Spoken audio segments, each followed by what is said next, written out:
আপনার জন্য এবারের প্রশ্ন, রাসূল সাল্লাল্লাহু আলাইহি ওয়াসাল্লাম একমাত্র কাকে উদ্দেশ্য করে বলেছিলেন তোমার উপরে আমার পিতামাতা উৎসর্গিত হন?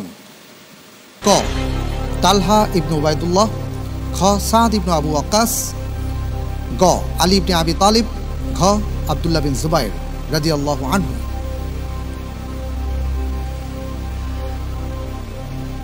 অনেক বিশাল একটি কথা রাসূল করিম সাল্লাল্লাহু আলাইহি ওয়াসাল্লাম একজন সাহাবাকে বলেছিলেন,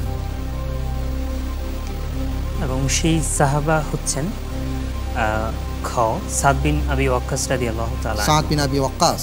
জি জি, আশা করছি হবে ইনশাআল্লাহ। ইনশাআল্লাহ। তাহলে ফ্রিজ করে দিচ্ছি। জি, লক করা হোক সাদ বিন আবি ওয়াক্কাস। খ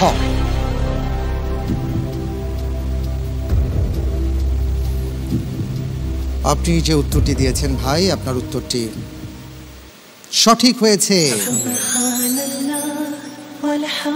মারহাবা বিক, মাশাআল্লাহ, চমৎকার।